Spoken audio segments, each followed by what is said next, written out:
Welcome back to the Legacy Radio Network. I'm your host, Dennis Tubbergen. You are listening to the Everything Financial Radio Show, and I have had the pleasure once again today of talking with Mr. Jim Babka, president of the organization Downsize DC. And Jim, on your website recently, you or someone from your organization wrote this: did electing Tea Party candidates change things? You may think so after House Republicans pass a bill to repeal Obamacare, but it's what they won't do that really matters. We all know that the Senate won't agree to repeal and the president would veto, but here's what you may not realize. House Republicans already have the power to stop Obamacare dead in its tracks, even if the Senate and the president disagree. Here's how. House Republicans could attach riders to all three appropriations bills forbidding the use of federal funds to implement Obamacare. They already do this to prevent federal funding of abortion, so they could do it for Obamacare too. When I read that, that was really shocking to me. I learned something. Can you explain what you mean, and why are House Republicans not using this particular power? Yeah, people can look up, they can Google the Hyde Amendment, H-Y-D-E. It's named for a former representative from Illinois who's now deceased. He was a pro-lifer, advanced into law the idea that the federal government could not fund abortions. And so the Hyde Amendment covered was in various appropriations bills. It covered a variety of different appropriations when they actually choose to spend them. It covered a variety of different appropriations, and it kept the federal from funding abortion.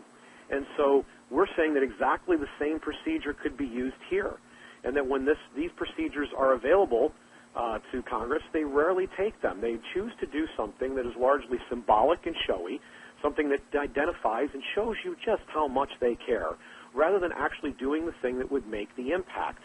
And people go away all excited that they took this time to, repeal Obamacare. Boy, they really do identify with us. They share our values, and miss the fact that there was a real opportunity here to stop the bill.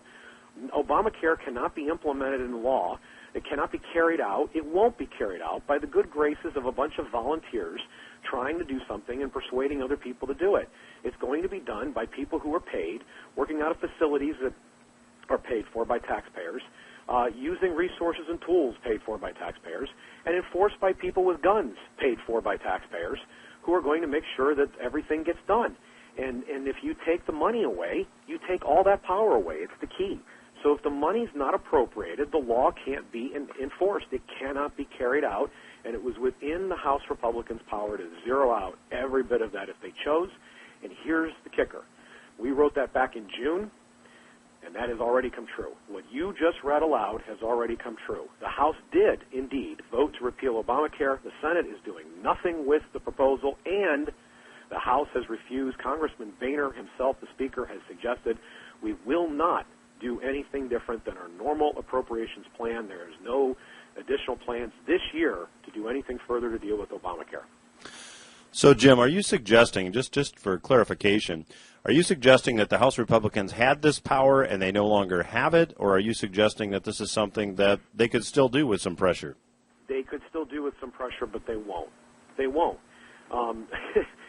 They are not going to do the tough thing here because they understand that if they did repeal this, there would be political backlash. All they wanted was the symbolism.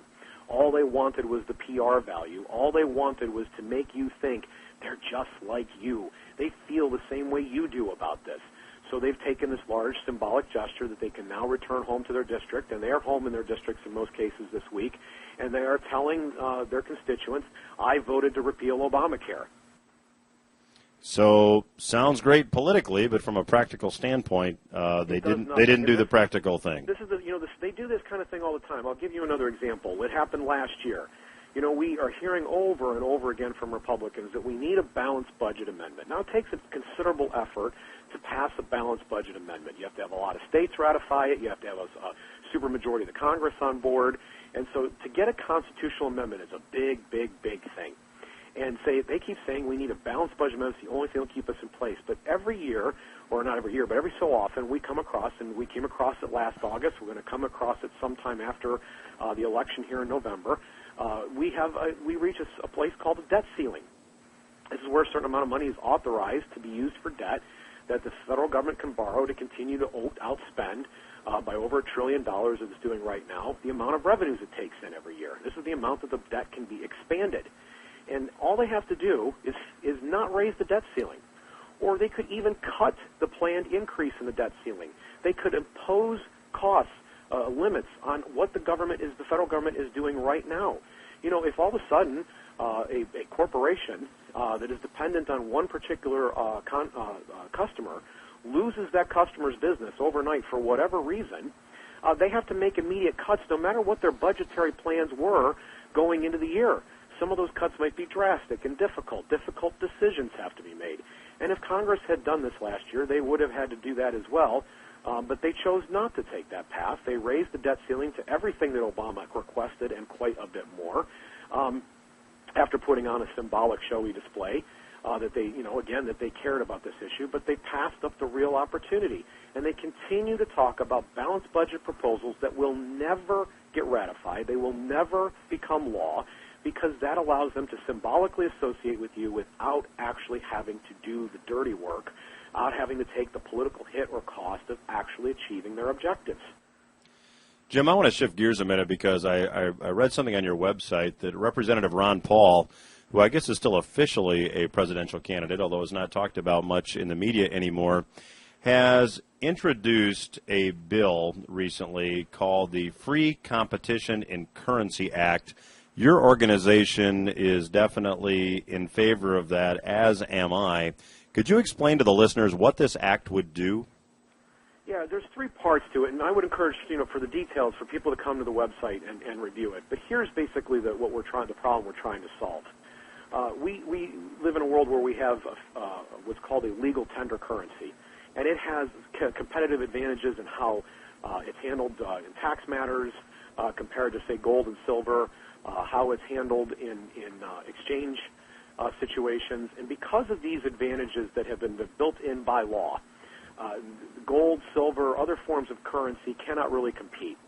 And if you really believe that the Federal Reserve is a main driver for the economic problems that we have right now, for the fact that we have a negative interest rate setting so that you can't really get ahead by savings, for the inflation that's occurred over the years, for the unemployment that we're experiencing at this very hour, if you believe they've played a role in this, if you believe they've helped blow up the size of the federal state and led us in all these wars, if you believe those kinds of things, then you want to see the Fed go away, or at least want to see its power diminished. It would be a lot easier to make it go away if its power was diminished. And we are suggesting the best way that could happen is through competition. If gold, silver, and other forms of currency had an even playing field, the rules weren't rigged in favor of the dollar had to compete just like everything else, then the dollar would either have to get a whole lot better, or it would have to lose to the competition. And that would benefit you as a citizen, taxpayer, as a consumer more than anything else. Your ability to save, to invest, to plan your future would all be dramatically improved by that. The Free Competition Currency Act puts that kind of environment in place. It allows for that competition to occur. We think that competition is good in every other part of the market. It should exist in currency as well. There's three parts of that bill. I encourage people to go read about it. We have a very simple explanation, even probably simpler than I just did, at downsizedc.org. Well, and certainly the idea, particularly if you're saving for retirement, that you have a currency that will tend to appreciate and buy more versus depreciate and buy less would be attractive and would certainly encourage savings versus spending, and God knows we need savers. Right. Let me maybe shift gears here just a minute if I could, Jim.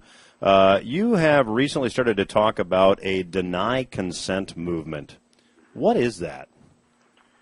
Well, this is kind of a new thing that we're going to be doing, and we're gradually revealing how it's going to look, and we're even to some degree figuring this out for ourselves, but gradually explaining to our support base what it's going to look like. So it's an evolving concept. But there's a cartoon I've seen online that kind of really, to me, sums it up. And if you can picture this in your head, it's kind of hard to share a cartoon in words, but we'll try. You have a politician standing behind a podium. He's in suit and tie, he's got microphones, and he's just giving a speech like all good politicians do. And to the opposite end on the opposite end of the picture, there is a crowd of people huddled together, some of them holding up signs, listening to the speech. That's a very normal picture. There's nothing special about it until you look down at their feet. You find that the people are standing on a plank, and the plank extends out over an abyss. And at the end of that plank, over the abyss, stands the politician at his podium. And one person from the crowd has turned and walked away. All government of any kind, no matter how tyrannical, no matter how local, no matter how federal, it doesn't matter. All governments, be they, the government of your local club or civic group, all the way up to the President of the United States, rest upon the consent of the governed. If the people do not approve of what the state is doing, and they say enough, if they refuse to cooperate, if they insist that the law be changed, if they march in the streets, whatever it takes, when they say they've had enough, it ends. It's automatic. The president doesn't have any power that is plenary to his own human person. These powers come because we confer them, we give them, we support this through voting for it, and on it goes.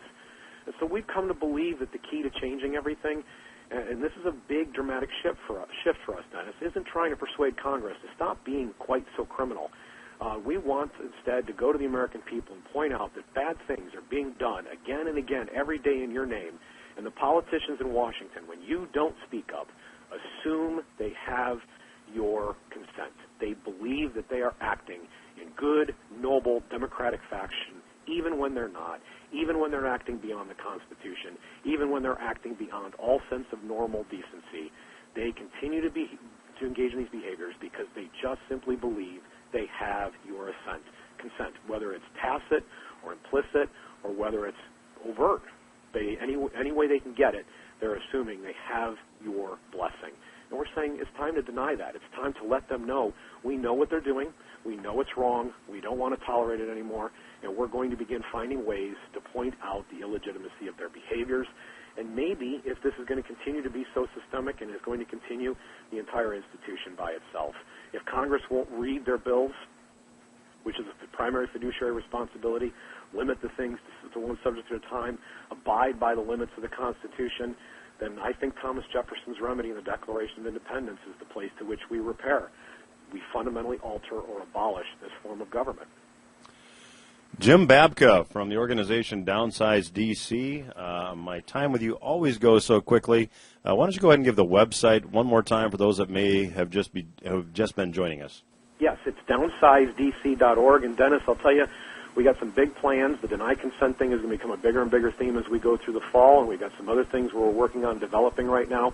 The whole look and feel of what we're doing. In fact, even this interview felt a tad bit awkward to me today because I know where we're going here, and it's a major radical change, I think, for the better, to a chance to have a national conversation with the American people instead of spending all our time worrying about what Washington talking heads and polls think. Well, appreciate your time today. Everything Financial Radio on the Legacy Radio Network will return after these words. Stay with us.